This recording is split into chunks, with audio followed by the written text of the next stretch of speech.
Damos inicio a la cuarta conferencia magistral organizada desde la Coordinación General de la Asociación Interamericana de Defensorías Públicas, la AIDEF. Esta vez el tema de la conferencia va a ser el trámite de las denuncias ante la Comisión Interamericana de Derechos Humanos, a cargo de la doctora Marisol Blanchard, secretaria ejecutiva adjunta de la Comisión Interamericana. Tenemos 700 inscriptos. A medida que vayan ingresando, le vamos a pedir por favor que completen el formulario de inscripción que vamos a pegar ahora en el chat.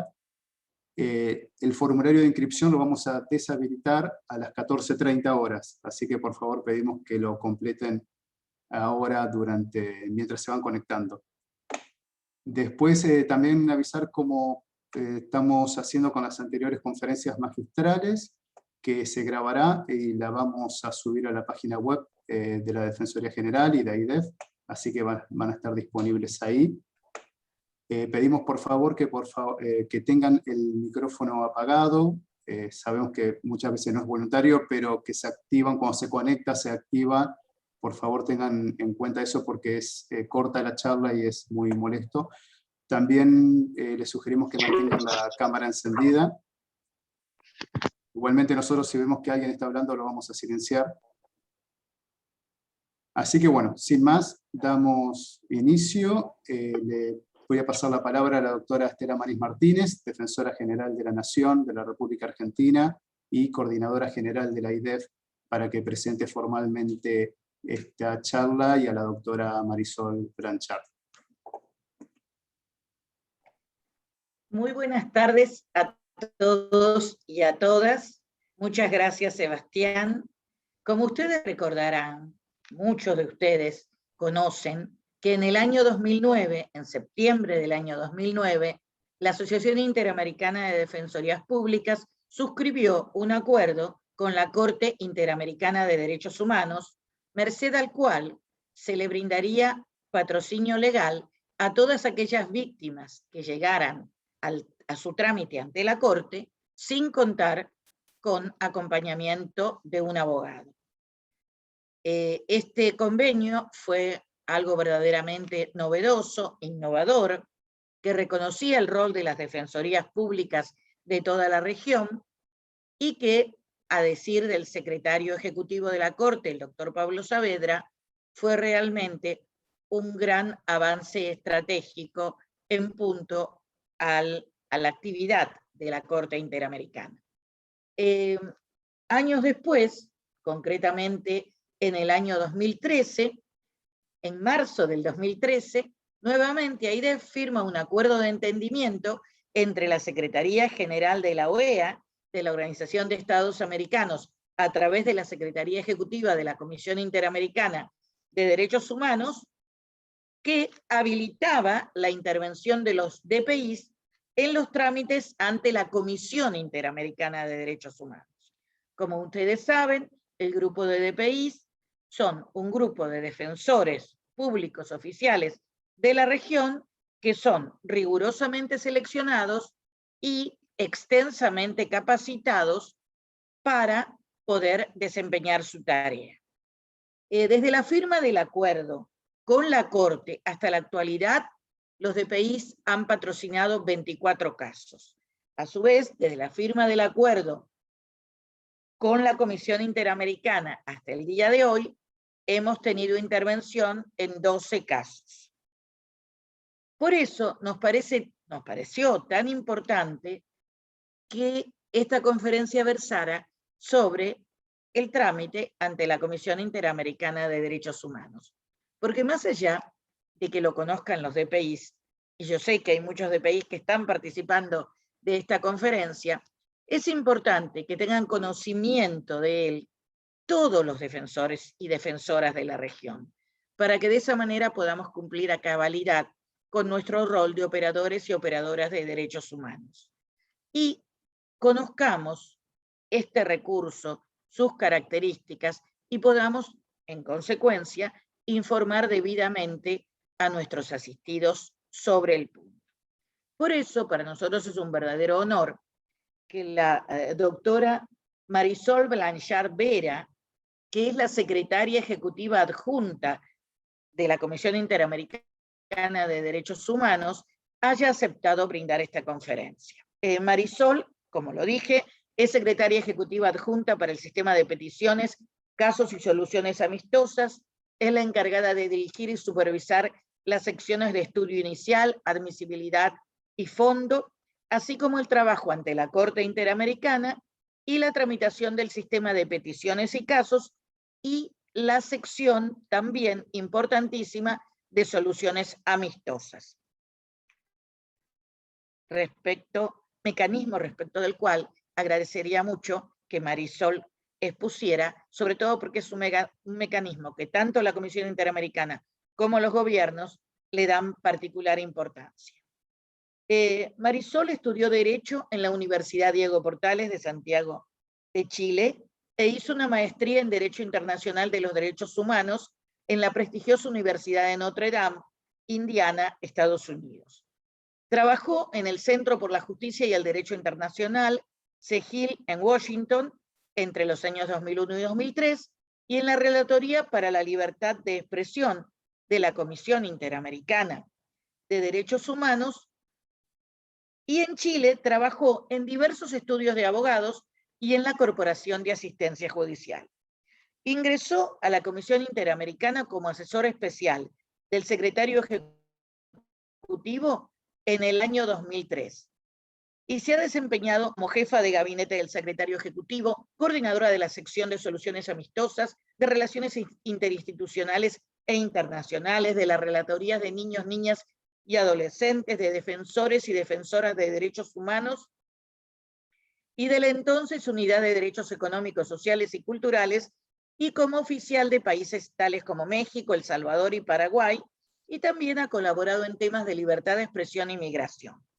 Ha realizado diversas publicaciones en materia de derechos humanos, incluyendo libertad de expresión, protección a defensores y defensoras de derechos humanos, refugio y derechos económicos, sociales y culturales. Como ven, la doctora Marisol Blanchard es una persona más que calificada para ilustrarnos sobre las características del trámite ante la Comisión Interamericana de Derechos Humanos. Por ende, agradecemos muchísimo su buena voluntad y su participación. Agradezco a todos los defensoras y defensores que están conectados por su presencia y a los defensores generales, tanto de los países como de las provincias, que han difundido adecuadamente este evento. Muchísimas gracias y sin más, le cedo la palabra a la doctora Marisol Blanchard.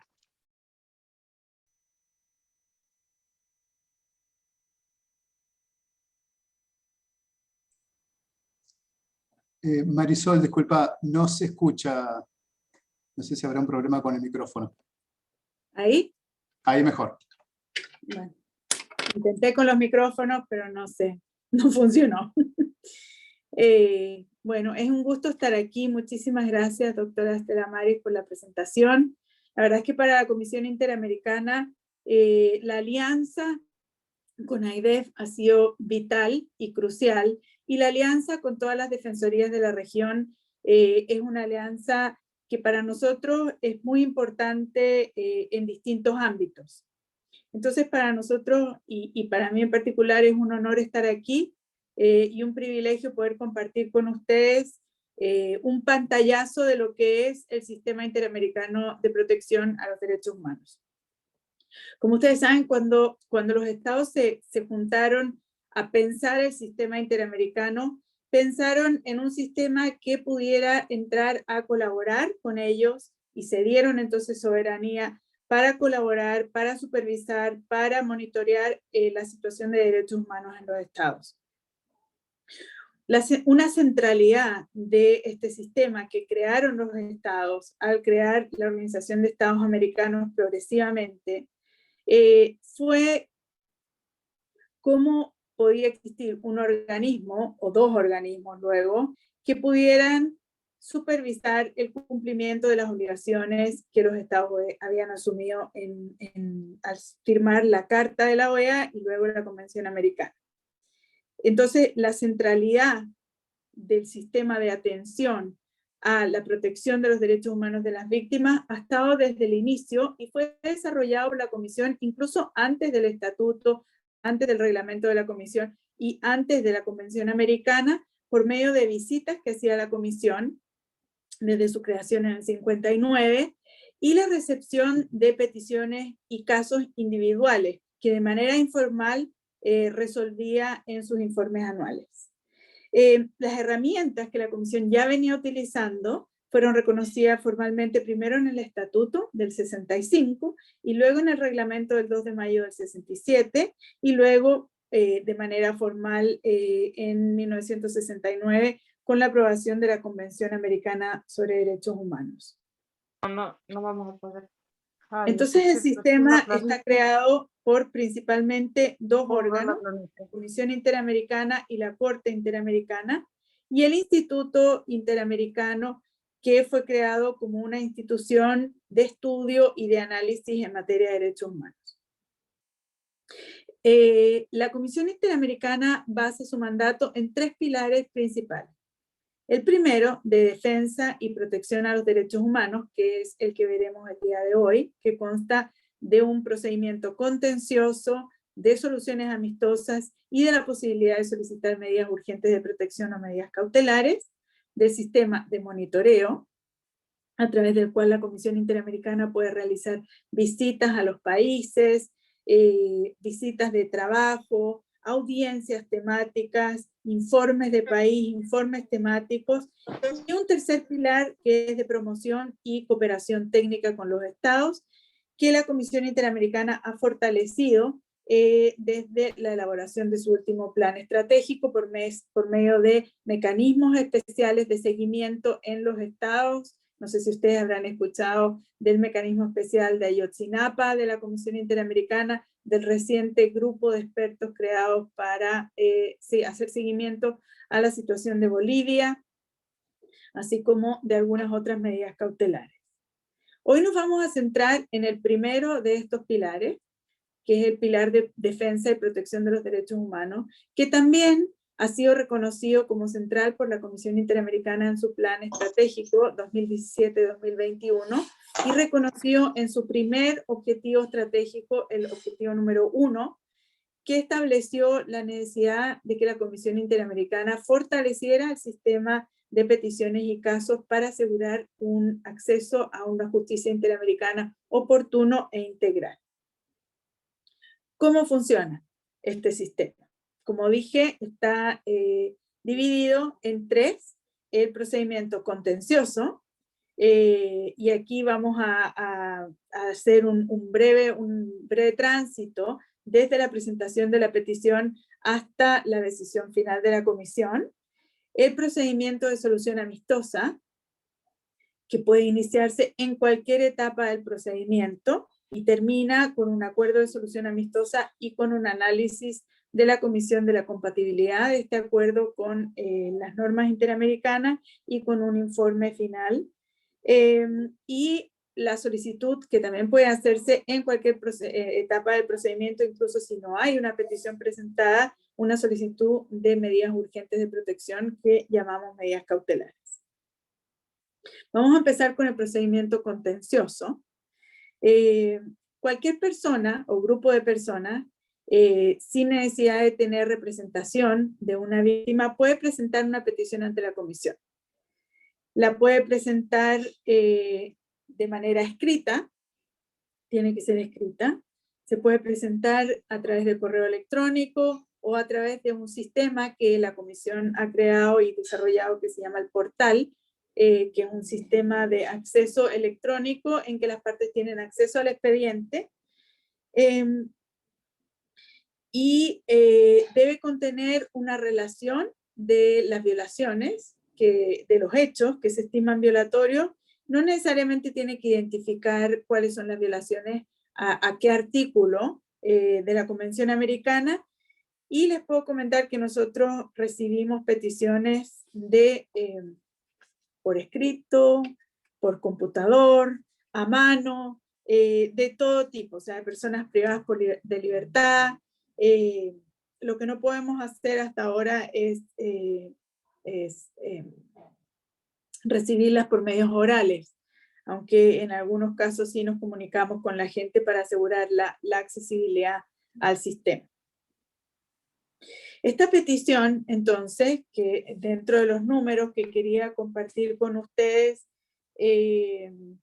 es desde, por ejemplo, 1997 se recibieron 435 peticiones y en 2019 se recibieron 3.034 peticiones. El año 2020 recibimos 2.480, que fue la primera vez en 10 años que habíamos recibido un número menor a las del año anterior. Seguramente se produjo por la situación de la pandemia y la falta de acceso de la gente a este sistema. La Comisión Interamericana en esta etapa había acumulado un número importante de peticiones que estaban rezagadas de estudio. Y era tanto el número, teníamos alrededor de 13.000 peticiones pendientes de estudio inicial, de esta revisión inicial de las peticiones. La revisión inicial de las peticiones está delegada en la Secretaría Ejecutiva de la Comisión, por su reglamento, y la Comisión Interamericana decidió en septiembre del 2018 crear un grupo especial de atención al atraso en esta etapa particular. Este grupo estudió todas las peticiones que estaban pendientes de estudio, que habían peticiones bastante antiguas, y hoy, después de 1 año y medio de funcionamiento de este grupo de estudio inicial, la Comisión Interamericana, la Secretaría de la Comisión Interamericana está estudiando las peticiones que recibe en la semana. O sea, esto fue una revolución importante en el funcionamiento de la Comisión y en la resolución del atraso procesal en esta etapa. Es decir, se estudiaron todas las peticiones anteriores a la semana en que se van estudiando.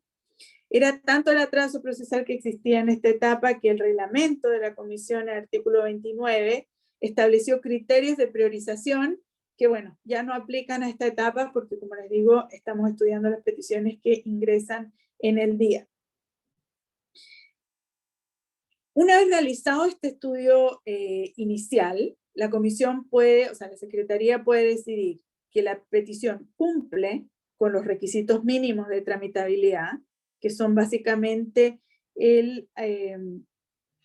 la competencia de la comisión. O sea, la Secretaría analiza si la petición contiene hechos que se han producido en un territorio de alguno de los Estados miembros de la Convención, si se trata de una persona natural, si se trata de, si es competente en razón de la materia, en razón del tiempo, y luego analiza si se agotaron debidamente los recursos internos en el Estado, porque la petición ante el sistema interamericano es subsidiaria de los sistemas nacionales de justicia y por lo tanto las personas antes de presentar una petición deben agotar los recursos internos disponibles en los sistemas nacionales o fundamentar por qué se aplican las excepciones al agotamiento de los recursos internos. Esto es cuando no existe un recurso que presentar o cuando demostradamente el recurso no es eficaz para resolver la situación que se presenta ante la comisión. La petición debe presentarse dentro del plazo de 6 meses desde la notificación de la última decisión en el sistema interno nacional. No debe estar pendiente de resolución de algún otro organismo que resuelva peticiones. Por ejemplo, en Naciones Unidas nosotros tenemos un sistema de comunicación muy eficiente con ellos para chequear si existe una duplicidad o no. Y debe exponer hechos que puedan caracterizar una violación a alguno de los derechos reconocidos en la Convención Americana o en otros tratados que le otorgan competencia a la Comisión Interamericana. Todo este análisis se hace por la Secretaría, con estos números que les mencioné anteriormente, y la Secretaría puede decidir abrir a trámite, o sea que cumple con los requisitos y por lo tanto va a notificar al Estado de la existencia de esta petición, rechazar porque no cumple con alguno de estos requisitos o solicitar información adicional a la parte peticionaria. Históricamente los números de las aperturas a trámite han variado, pero se mantienen alrededor del 15% de aperturas, es decir, de las 3.000 peticiones que se recibieron en 2019 y 2.400, se abrió a trámite únicamente alrededor del 14%, se decidió la apertura a trámite. Ahora, ¿qué pasó? Que todas estas peticiones, casi 13.000 que se estudiaron, se decidieron, los rechazos ya están notificados, pero estamos con un atraso en la notificación de las aperturas a trámite. Entonces hoy más o menos existen alrededor de 2.000 peticiones que tienen que estudiarse los expedientes para ver si están listos para notificar a los estados. Y estamos adoptando diversas medidas, digamos, para atender el atraso procesal en esta etapa. Pero el año pasado se notificaron 359 peticiones y el anterior 700. Hoy estamos pensando que este año podemos notificar más que eso, pero como ustedes se pueden imaginar, todas estas medidas que hemos tomado para atender el atraso procesal han repercutido en los estados, porque están recibiendo más o menos el doble de peticiones por parte nuestra que en años anteriores, y por lo tanto hemos tenido que estar en diálogos constantes con las misiones y con las cancillerías y con las instituciones encargadas del litigio por parte de los estados para que tengan las capacidades para responder. Porque el atraso procesal, que ha sido un tema que la Comisión ha tenido que enfrentar durante décadas, debe resolverse no solamente por parte de la Comisión, con las medidas que estamos tomando, sino que es una responsabilidad que debe asumirse también por parte de los estados fortaleciendo sus equipos. Entonces hemos estado trabajando con eso, porque si no, no vamos a poder avanzar, no sacamos nada con notificar una petición si el Estado no tiene posibilidad de responderla, ¿no? Entonces, una vez que se notifican estas peticiones a los estados, recién el estado se entera que existe una petición. Anteriormente no tuvieron noticia de todas las peticiones que la comisión rechazó. Se notifica la petición con todo el expediente al estado y se le da un plazo de 3 meses para responder sobre los requisitos de admisibilidad, según el reglamento, ampliable hasta un máximo de 4 meses.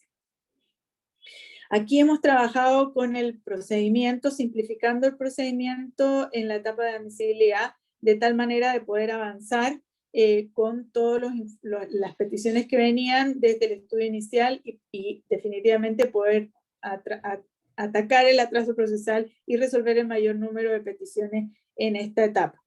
¿Qué se analiza en la etapa de admisibilidad? Los mismos requisitos que se analizaron en la etapa de estudio inicial, pero habiendo escuchado al Estado. Y el Estado, por regla general, nos presenta información sobre el agotamiento de los recursos internos y por regla general sobre la caracterización o falta de caracterización de una petición. Con esta información, la Comisión Interamericana, y después de haber escuchado al Estado, toma una decisión sobre admisibilidad. Y aquí quería compartirles un poco cómo hemos ido avanzando en términos de análisis de admisibilidad, porque realmente la Comisión ha tomado medidas para poder enfrentar el mayor número de peticiones que hemos venido recibiendo, y así durante 2016 la Comisión aprobó un total de 45 informes de admisibilidad y durante 2020 aprobó un total de 290. Entonces, hemos casi quintuplicado durante la vigencia del plan estratégico el número de decisiones de la Comisión de Admisibilidad y de Inadmisibilidad. Hoy tenemos alrededor de 1.685 peticiones en la etapa de admisibilidad, y si pensamos que tenemos hoy la capacidad de resolver alrededor de 300, ustedes pueden ver que aún nos falta un poco para poder resolver todas las peticiones que están en esta etapa. ¿Cómo las resolvemos, dado el gran número? En primer lugar, aplicamos el criterio cronológico, es decir, por el orden en que las peticiones fueron presentadas ante el sistema interamericano. El año pasado se resolvió todas las peticiones presentadas hasta 2010, con muy pocas excepciones. Este año tenemos planificado resolver todas hasta 2014, o sea, estamos pensando resolver 4 años de informe. Salvo aquellos informes que son priorizados por la Comisión Interamericana de acuerdo al artículo 29 del reglamento, que tratan de situaciones estructurales graves en los países o en aquellas peticiones que puedan impulsar cambios legislativos o de políticas públicas en los estados de la región.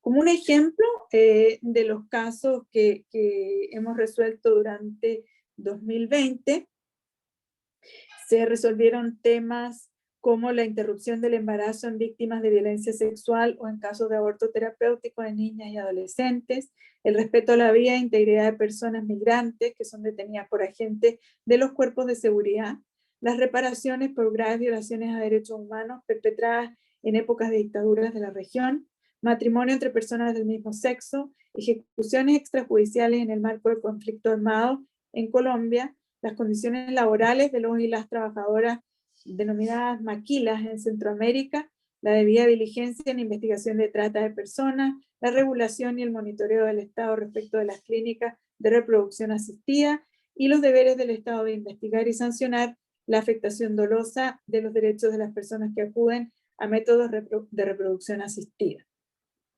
Como ven, la Comisión recibe una amplia gama de materias de violaciones a los derechos humanos. Y tengo, bueno, el informe anual refiere los ejemplos, resúmenes de los ejemplos más destacados que se resolvieron durante el 2020, y les quería compartir simplemente uno, que es el informe número 1820 de María y Familia de Perú, que se refiere a una mujer, niña al momento de los hechos, que fue víctima de violación sexual en 2 ocasiones y quedó embarazada como consecuencia. El Estado peruano le negó el libre acceso al método de anticoncepción oral de emergencia mientras se encontraba hospitalizada para recuperarse de la agresión que fue víctima. Solamente uno de los perpetradores de la violación fue detenido y sentenciado, y los otros 3 no fueron identificados y quedaron impunes, toda vez que el Estado presuntamente no realizó diligentemente las investigaciones para esclarecer los hechos. La Comisión Interamericana publicó durante 2020 también un digesto de decisiones sobre admisibilidad que está disponible para ustedes y que les invito a revisar, porque realmente fue un esfuerzo importante de parte del equipo de sistematizar todas las decisiones y los criterios de admisibilidad e inadmisibilidad para facilitar la comprensión de los estados, pero también el uso del sistema interamericano. Una vez trasladado el informe de admisibilidad a las partes, se inicia la etapa de fondo y la petición toma un número, que es un número de caso, cambia de petición a caso y se identifica como tal durante el resto del procedimiento. El informe de admisibilidad se notifica a las partes y se le da 4 meses a la parte peticionaria para que presente sus observaciones sobre el fondo. Este plazo es prorrogable hasta un máximo de 6 meses. Una vez recibido, se notifica al Estado para que el Estado envíe sus observaciones sobre el fondo, también por un plazo de 4 meses, prorrogable hasta 6 en total. Cuando se cumplieron estas 2 vueltas, el informe está procesalmente listo para emitir un informe sobre el fondo. ¿Qué puede pasar durante la etapa de fondo? Además de este procedimiento escrito, la comisión puede decidir de oficio o a petición de parte convocar a una audiencia pública sobre el caso. En esta audiencia pública se pueden presentar observaciones sobre el fondo y se puede discutir sobre el fondo de los hechos. También se pueden presentar testimonios y peritajes, y, al igual que en las audiencias ante la Corte.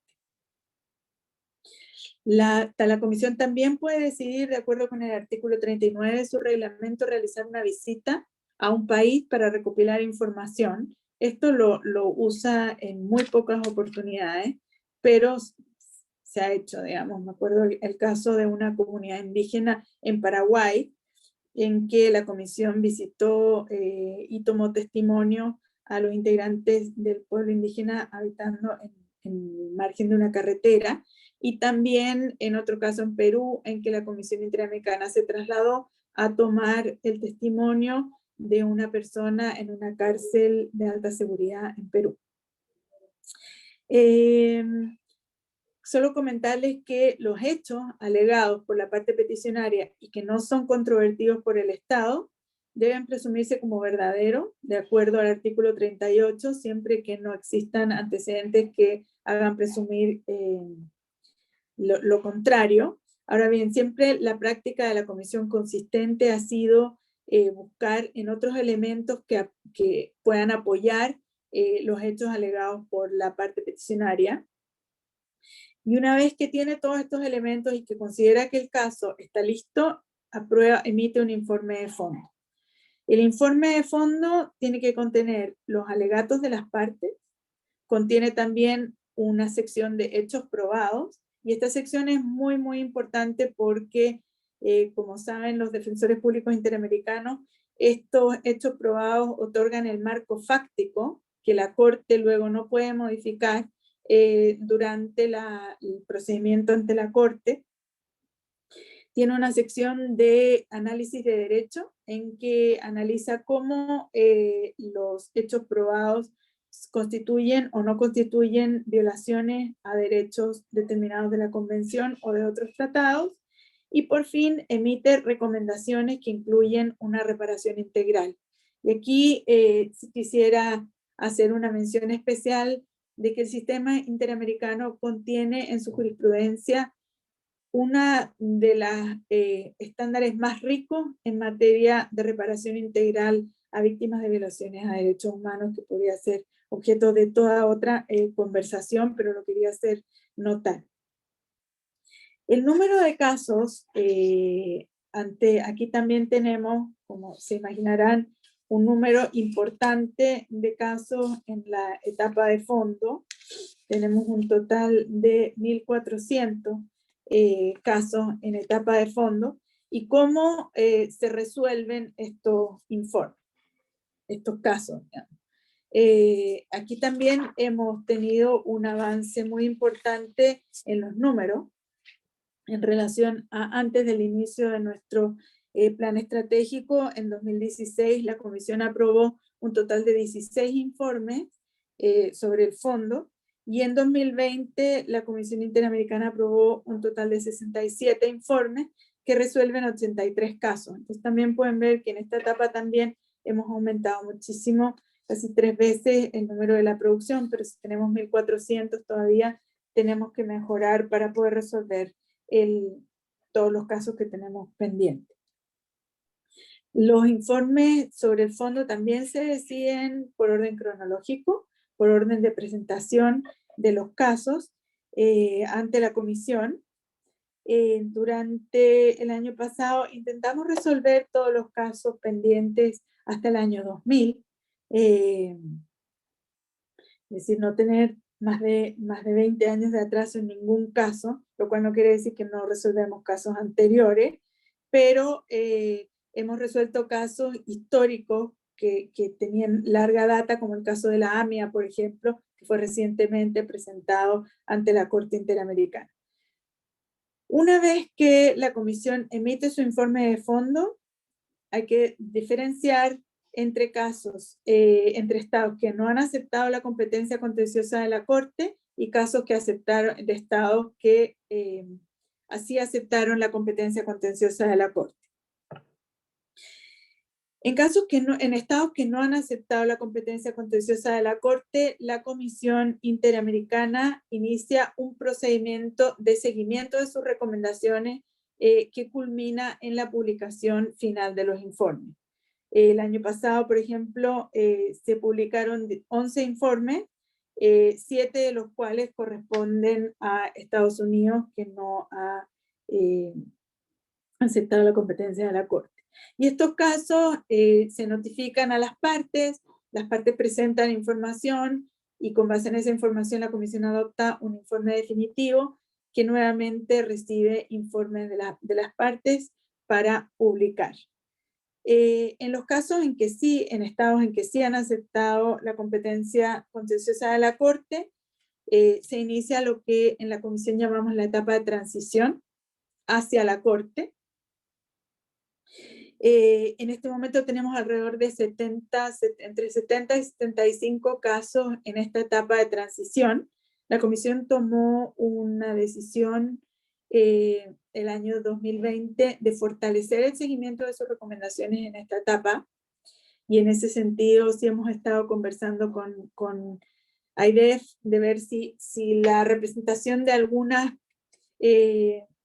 víctimas puede iniciarse en esta etapa de transición, porque hemos visto que muchas veces las partes no tienen asesoría especializada para poder llegar a acuerdos de cumplimiento con el Estado y evitarse los 5 años que pueden significar o 4 años de litigio ante la Corte. Por lo tanto, esta etapa es muy crucial y la Comisión ha hecho muchos esfuerzos por fortalecer el seguimiento de sus recomendaciones mediante reuniones de trabajo. Hicimos un sinnúmero de reuniones de trabajo para llegar a acuerdos de cumplimiento en esta etapa.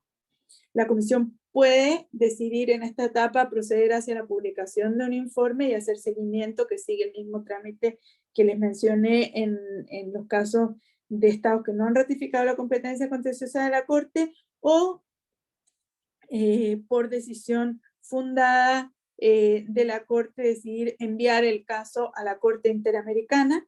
Si decide enviar el caso ante la Corte Interamericana, en la nota de remisión que se envía a la Corte, debe identificar cuáles son los temas de orden público interamericano que la Comisión Interamericana identifica y por lo tanto que justifican el envío de casos a la Corte. Y es en la nota de remisión donde queda constancia de todo lo que ha sucedido en la etapa de transición, desde la aprobación del informe de fondo hacia el envío a la Corte.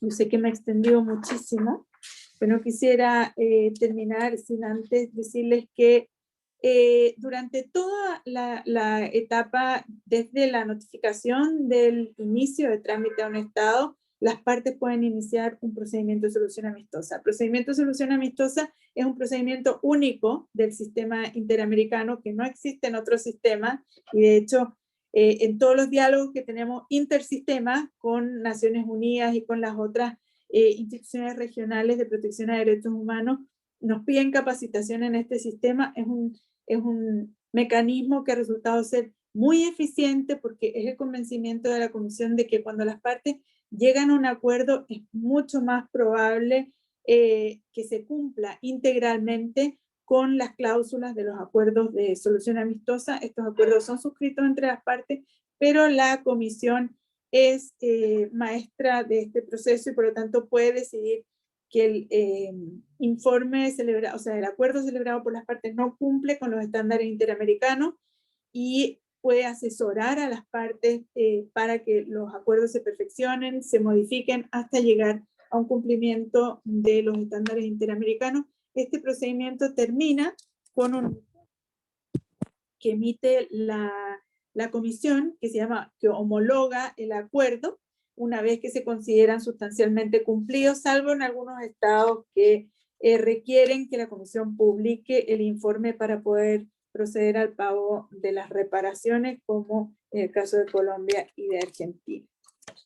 Con eso lo dejaría por aquí. Muchísimas gracias por todo el tiempo y quedo muy atenta a cualquier pregunta o comentario que puedan tener. Muchísimas gracias, Marisol. Interesantísima tu charla, muy ilustrativa y muy clara ante todo. Así que te agradecemos muchísimo. Hay unas preguntas, así que paso a leértelas, que se formularon recién en el chat. Una dice lo siguiente: ¿cómo funciona el mecanismo que tienen para verificar si el sistema universal no tiene una denuncia similar tramitando al mismo tiempo? Hay otras más, pero si quieres vamos de una, como prefieras. Como les parezca. Es bien simple. La verdad es que en general es Naciones Unidas, la Comisión de Derechos Humanos, que nos escribe para preguntar, porque ellos reciben muchísimas menos peticiones que nosotros, y entonces nos escriben para preguntar si nosotros tenemos en trámite alguna petición. Tenemos puntos focales con los distintos órganos de tratado también. Entonces es por email, nos escriben un email, nos preguntan, ¿está en trámite? Y nosotros verificamos, y cuando nosotros tenemos alguna indicación de que pudiera estar pendiente ante otro sistema, también nos comunicamos por email, y entonces a través de esta red de puntos focales que hemos creado, entonces nos confirmamos si existe o no. Bárbaro, muchísimas gracias. Otra pregunta formulada por un ex DPI, Antonio Maffesoli. Me gustaría saber si hay alguna previsión de dictamen, de informe, de fondo en casos de Perú. Él lo formula porque tiene un caso en que la denuncia fue hecha en 1997 y el informe de admisibilidad fue dictado en el año recién 2010.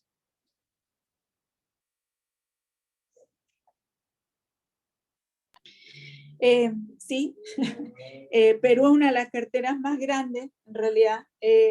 Perú, Argentina, México son los 3 países que siempre presentan un mayor número de peticiones y por lo tanto son los mayores usuarios del sistema.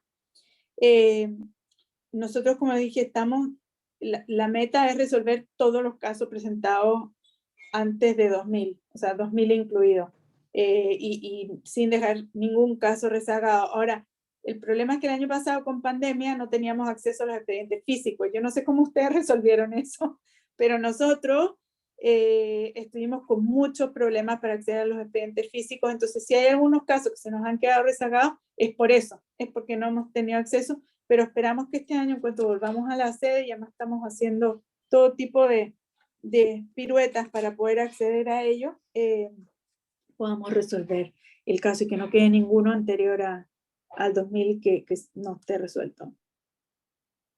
Perfecto, muchas gracias. Otra consulta. Respecto del agotamiento de los recursos internos, aquí en Argentina es conocido el debate ya en punto del plazo razonable. La pregunta es, ¿cómo considera este punto la comisión para juzgar la admisibilidad de la petición? No sé si quedó clara la pregunta. O sea, entiendo de la pregunta es cómo analizamos el plazo razonable, ¿no? O sea, la falta de investigación dentro de un plazo razonable. Creo que es esa, ¿no? O sea, creo que viene por ese lado, sí, exactamente. Y no hay un plazo exacto que nosotros podamos decir después de 2 años o 10 años es un plazo razonable, pero sí se analiza en su conjunto. Primero, o sea, con base en distintos elementos, ¿no? Y este análisis lo ha dado también la Corte Interamericana al resolver las garantías del debido proceso y el acceso a la justicia. Entonces, nosotros vemos, en primer lugar, la gravedad de las violaciones, en segundo lugar, la complejidad de las investigaciones, es decir, si es que han habido distintos temas que pueden retrasar de manera evidente una investigación, hacerla más prolongada. La multiplicidad de procedimientos, o sea, simplemente les voy a hacer mención a un informe de inadmisibilidad, en que la comisión recientemente analizó que la multiplicidad de causas de un imputado, junto con la gravedad de los delitos por los que fue acusado, no implicaban un retraso injustificado o un retardo injustificado en la investigación y por lo tanto no era el plazo razonable, ¿no? Pero también consideramos la actividad de la víctima. Es decir, si es que han tenido una actividad y si es que no es imputable a ellos el retraso injustificado, y por lo tanto todos estos elementos se consideran en el plazo razonable. Ahora en el digesto de criterios de admisibilidad, esto está muy establecido con todos los ejemplos del caso que no me quiero extender demasiado aquí, pero este es un tema que sin duda está muy bien sintetizado en el digesto y fue uno de los que me parece que el aporte más importante de este instrumento. Perfecto, muchas gracias. Otra pregunta también de una DPI de la doctora Silvia Martínez, que está vinculada justamente también con la admisibilidad. Si al momento de la presentación de la petición aún no se han agotado los recursos internos, pero ya lo fueron al momento del informe de admisibilidad, ¿esto es admitido por la CIDH? Y otra pregunta también de Silvia, me gustaría saber también si fuera posible alguna reflexión sobre el mecanismo de unificación de admisibilidad y fondo que ha sido adoptada por la CIDH en diversas oportunidades. Oh, muy buenas preguntas, la verdad. Y de hecho, este fue una discusión con los estados, precisamente el tema de cuándo se consideran agotados los recursos internos. Muchos estados nos han cuestionado que no lo hacemos en la etapa de estudio inicial, pero la Corte Interamericana ha establecido de manera muy clara y contundente que el momento en que se analiza el agotamiento de los recursos internos es al momento del informe sobre admisibilidad que emite la Comisión Interamericana.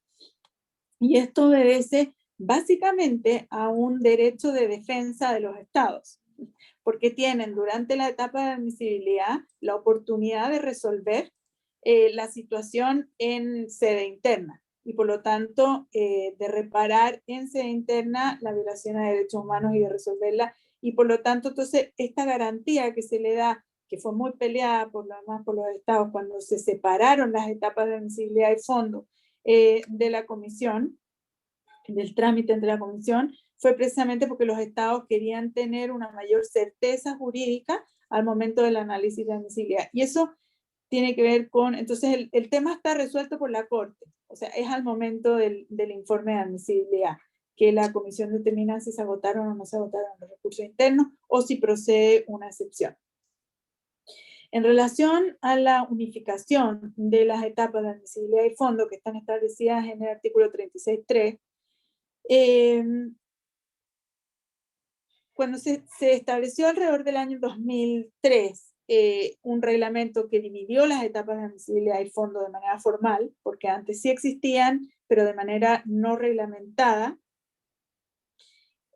los estados querían tener muy claro en el informe de admisibilidad y de manera pública sobre qué es que tenían que defenderse en la etapa de fondo. Es decir, que la Comisión Interamericana pudiera determinar claramente sobre qué artículo estaba y sobre qué hechos es que el Estado tenía que defenderse.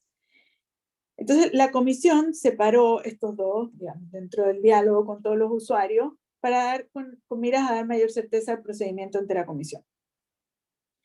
Pero dejó, en ese momento en el artículo 37.3, ahora en el 36.3, una excepción, en casos en que la comisión pudiera decidir analizar la admisibilidad con el fondo. Los estados no estaban tan contentos con esta unificación y por lo tanto en la última modificación del reglamento, que cambió del 37 al 36, se estableció que esta decisión tenía que ser por resolución fundada, porque anteriormente la Comisión Interamericana, en casos graves, urgentes o que tendieran a resolver una situación estructural, simplemente notificaba la decisión de que se había decidió unificar la admisibilidad y fondo y pedía que las partes presentaran observaciones de admisibilidad y fondo en conjunto. Pero con la introducción de esta necesidad de una resolución fundada, se ha hecho muchísimo más difícil unificar la admisibilidad con el fondo. Lo que no quiere decir que no se hace. ¿Por qué? Porque la comisión emitió una resolución que se denominó la resolución 1/16, en que se establecieron fundadamente por medio de resolución cuáles eran las causales por las cuales se iban a acumular los casos. Uno de ellos eran todas las peticiones anteriores a 2006 se acumularon y pasaron a admisibilidad y fondo, y por lo tanto ustedes pueden ver que en muchos casos estamos emitiendo decisiones de admisibilidad y fondo que fueron acumuladas con base en la resolución. Eso tomó un trabajo político y administrativo inmenso, porque a los estados se les duplicó la cantidad de casos en fondo, por lo cual también fue un trabajo fortalecer sus equipos para resolver y presentar las observaciones sobre el fondo en estos casos. Entonces, ya están notificados todos los cronológicamente que correspondían a la resolución 116. Hay otras causales que sí están en esta resolución, que es en casos que haya medidas cautelares, o sea, que se justifica la gravedad en casos en que sea pena de muerte y por lo tanto pasan a la etapa de fondo. También en aquellos casos en que el Estado no presenta sus observaciones sobre admisibilidad, la comisión aplica la resolución y directamente pasa al fondo. Existe un elemento adicional al de esta resolución, o sea, el artículo lo que establece es en caso en que la comisión considere que esto sea necesario o en casos de gravedad y urgencia. Ahora, no lo ha aplicado la comisión desde la vigencia de este nuevo reglamento por la resolución. Entonces, simplemente nos parece más sencillo emitir el informe de admisibilidad y que las violaciones pendientes sean analizadas en el fondo, en vez de saltarse esta etapa y tener que emitir una resolución. O sea, nos puso un elemento de dificultad procesal importante que ya estamos tratando de resolver por medio de eso. Ahora, van a haber casos, o sea, hemos estado viendo, ¿no? Por ejemplo, en casos en que no existen recursos, que es una de las excepciones, como hemos visto, por ejemplo, en el caso de Venezuela. Pero igualmente no hemos emitido todavía ninguna resolución en este sentido. Perdón que me extendí. No, perfecto y muy clara la respuesta y creo que es muy útil. Están apareciendo muchas preguntas, pero lamentablemente por el tiempo vamos a formular dos más y cerramos. Una dice lo siguiente: consulta si hay precedentes de casos de responsabilidad del Estado por temas de violencia de género e institucional. Violencia institucional, digamos. Violencia institucional, violencia de género.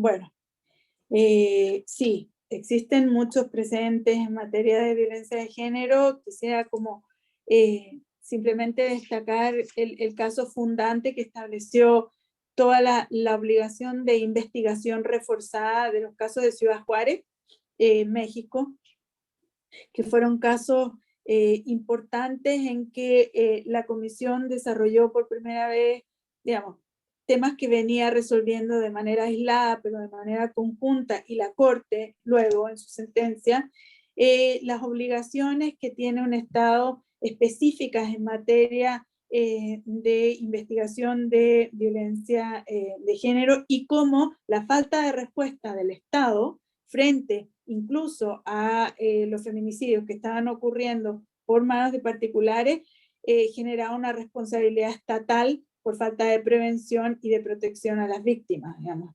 Y cómo la obligación es reforzada cuando se trata de género. Hay desde entonces un desarrollo progresivo que ha ido fortaleciendo estos estándares en materia de violencia. Este año tuvimos una audiencia muy importante en relación con el primer caso de una niña en Ecuador que fue abusada por un profesor, y la falta de investigación y cómo la falta de respuesta del Estado hizo que el Estado incurriera en responsabilidad estatal por primera vez en instituciones educacionales. Pero la jurisprudencia de la Comisión y de la Corte, o sea, los estándares de la Comisión, la jurisprudencia de la Corte, se ha ido fortaleciendo y desarrollando a medida en que han pasado casos. Ahora estamos frente a, y esperando, una sentencia muy importante en un caso de El Salvador, en el caso de Manuela, en que se analizaron cómo los prejuicios por género afectan desde el inicio de una investigación. O sea, cómo desde el primer momento en que se recibió a Manuela, que es un caso relacionado con violencia obstétrica, cómo desde el primer momento en que ella ingresó al hospital, la atención de los médicos ya estuvo velada por prejuicios de género, y cómo esto se fue reflejando en el tratamiento médico que se le dio y en la investigación que se desarrolló y en la decisión del juez finalmente. Entonces, esperamos que este caso de Manuela pueda aportar un elemento aún más en relación a la salud, y hemos presentado, digamos, como 3 o 4 casos que no están ante la Corte todavía, pero que están en etapa de transición durante el año pasado, que tienen que ver con esta materia. Entonces, es de la más alta prioridad para la Comisión como una de las líneas estratégicas a desarrollar, y la hemos venido trabajando de manera prioritaria. Muchas gracias. Y formulo la última pregunta. Disculpen que no vamos a poder decir todas, pero estamos llegando con el tiempo. Tiene que ver sobre el reconocimiento de la obligatoriedad de las recomendaciones emanadas por la CIDH en Argentina. ¿Qué opina sobre el fallo de la Corte Suprema de Justicia en relación al cumplimiento de las mismas, es decir, de las recomendaciones, y el carácter no vinculante de estas? ¿Qué sucede en los demás Estados miembros?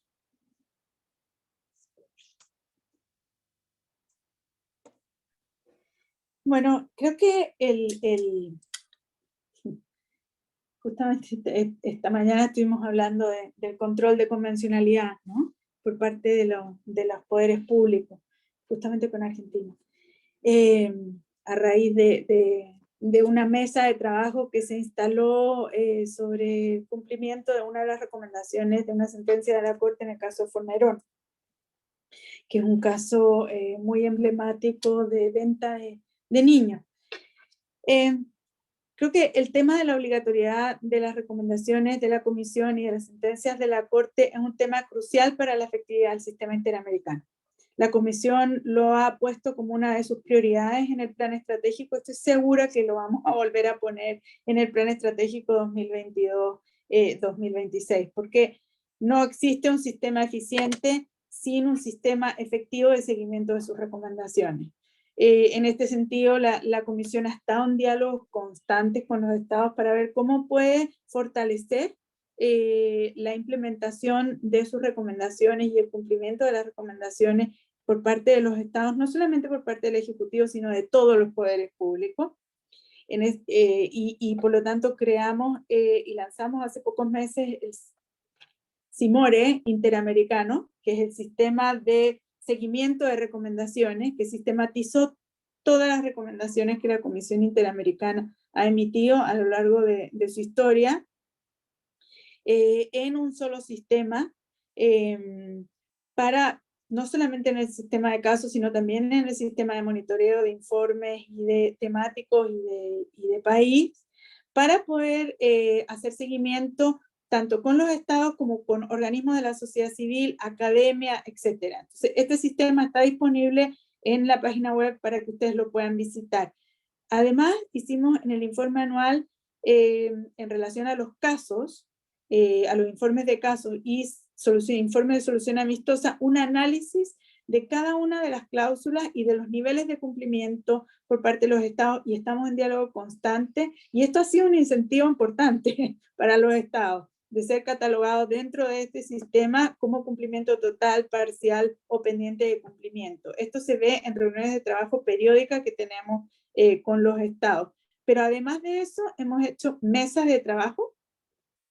Esta de Fornerón fue hecha por el Estado, pero la Comisión ha fomentado mesas de trabajo en República Dominicana y en Honduras, por ejemplo, en que se discuten recomendaciones en torno a temas, para ver cómo se pueden adoptar recomendaciones por bloque, temáticos y estructurales, de manera de poder resolver. Entonces creo que hemos hecho mucho, nos falta mucho. Estamos creando un observatorio de impacto también para ver cuáles pueden ser buenas prácticas y cómo el sistema ha tenido efectivamente un impacto en la situación nacional. Pero creo que este es un camino en el que tenemos que andar todos y todas en este sistema, porque porque el cumplimiento de las recomendaciones de la comisión nos compete a todos al final. Nosotros lo supervisamos, pero no podemos hacer todo solos o solas. Tenemos que hacerlo en conjunto con los distintos actores, entre los cuales me parece que las defensorías son fundamentales en ese camino. Así que muchas gracias por la pregunta.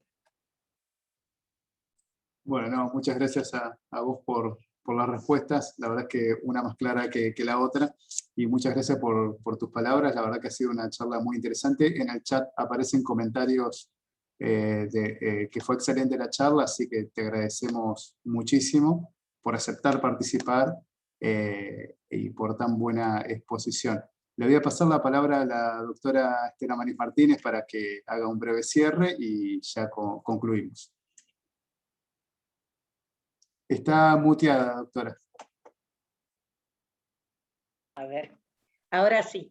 Muchísimas gracias. Simplemente, Marisol, agradecerte muchísimo. Realmente la finalidad de la charla ha sido acabadamente cumplida, porque esto era lo que queríamos, que todos los defensores y defensoras tuvieran conocimiento, y realmente cada vez podemos asegurar que cada vez a nivel interno es mayor la presencia de los estándares y de la jurisprudencia, de las recomendaciones, de las sentencias de la Corte, de las recomendaciones de los órganos del sistema universal, y estamos todos trabajando muy fuertemente para eso.